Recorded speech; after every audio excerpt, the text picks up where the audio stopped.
dears, and welcome back to my corner of the internet. I'm Shannon, and today I have another book talk video to share with you guys. Although technically today is also day 21 of Vlogmas. So today we're doing the final sort of Christmas themed book talks from Vlogmas 2018. And today we're going to be talking about After the Snow by Susannah Constantine. Now, I bought this book based purely on the cover. It's gorgeous. I love the artwork. Then here it says secrets, scandal, shame. And I was like, wow, that's going to kick it up a notch. That's going to be a departure from the sort of cheesy Christmas books that we had already read this season, like Home for Christmas and to some degree Christmas at the Little Beach Street Bakery. Shannon from the future here. We read Christmas at Little Beach Street Bakery last year. I meant to say Christmas on the Island. Same author, but different book. So I was like, yes, here we go. We're getting into something now. And we were not. We were not. Before I get into too much about this book, let me just say that the writing is great. It's a well-written story. There weren't any mistakes, which if you watched last week's book talk was a major gripe of mine from that novel. This was well written. The story was nicely told. On the back here it says fans of Downton Abbey will love this. But I didn't love it. So let me just tell you a little bit about this book. I'm not going to go into extreme detail the way I do with some of my other books, just because I feel like this book is a bit too boring for that. Basically, this story is about a young girl named Esme, and she is 11 years old. She's wealthy. It takes place in 1969, which to me is a little too modern, you know, as someone who does love historical fiction, and comparing it to Downton Abbey, it taking place in 1969 is a bit too current for my liking. But so they're wealthy. They live near to a castle in which an earl lives. He's a close family friend. Esme has a sister, and there's a housekeeper and a mom and a dad.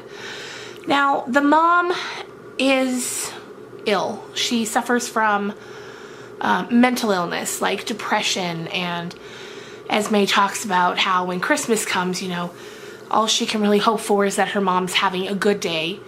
Because when her mom's not having a good day, she's very despondent and just disconnected. You know, her body's there, but her mind is not. And they can try talking to her, but she doesn't really respond. And she's just sort of sitting there. So, you know, Esme, she's 11 and she loves her mother. So she hopes for a good Christmas. And then Christmas morning comes, and it's really weird because the only thing monetary that Esme wanted for Christmas was a riding hat, because she loves riding horses. And so Christmas morning comes and she's opening her stockings, and in the stockings are like things from around the house, like a dirty plate and a knick-knack that her mom owned. And being 11, she opens it and she's like, oh, Santa brought me one just like my mom's, but like we know that it is her mom's, like it was just shoved in her stocking. And so that's pretty weird. And then even later on, when they're opening the presents, I guess the mom and the dad had decided that they would split the task of buying gifts for the two girls. So the dad went shopping for Esme's sister, and the mom was supposed to go shopping for Esme. So the sister opens up the present, and then the dad's looking under the tree for Esme's present, but there isn't one. Like, her mom just forgot to do it, which, you know, when you're suffering the way that the mom is, that's understandable. So really, when I read that, it's kind of like, why did the dad let that task fall on her? He should have been like, you know, I'll do the shopping. So that was just kind of a painful thing to read. And then everyone acts like it didn't happen. Like, after the presents were open and Esme realizes there isn't one for her, she kind of runs outside through the field to this kind of deserted house that she's made her playhouse. And she's out there for hours. She accidentally falls asleep. And then she comes home and nobody's worried. Nobody was looking for her. She walks in and her dad's kind of like, oh, I thought you were in bed. So that was weird. Her sister's the only one that really shows any bit of compassion, because Esme goes up to her room where her sister's playing records on the record player. That's what her dad had gotten her for Christmas. And, you know, she's like, I'm so sorry that happened. Here, you can pick the song we listen to. So in between the stockings and the presents, they went to the Earls on Christmas morning. So they went to the castle. So they're driving. The car goes off the road and kind of into the ditch. And then they decide they're going to walk the rest of the way because it's not too far. So the dad and the sister get out and they start walking. And they end up just kind of leaving Esme and the mom behind. And they're trudging, and then at one point Esme turns around. Her mom's not there anymore. Her mom has disappeared. And that becomes a whole thing. So she goes up to the party. She thinks, okay, because she's 11, right? So she thinks, okay, well, she must have somehow gotten in front of me and she's already at the party. But of course she gets there and the mom is not there and no one's too concerned except for the Earl. And so he takes Esme and they go look for her and they find her kind of at the stables a ways away having drinks with friends of hers. And like, she's animated now. Like, she's having fun, she's smiling, she's laughing, and Esme's kind of like, oh, that's so wonderful. But then when they go home for the presents and for dinner and stuff, then that's just totally done. So that was all pretty weird.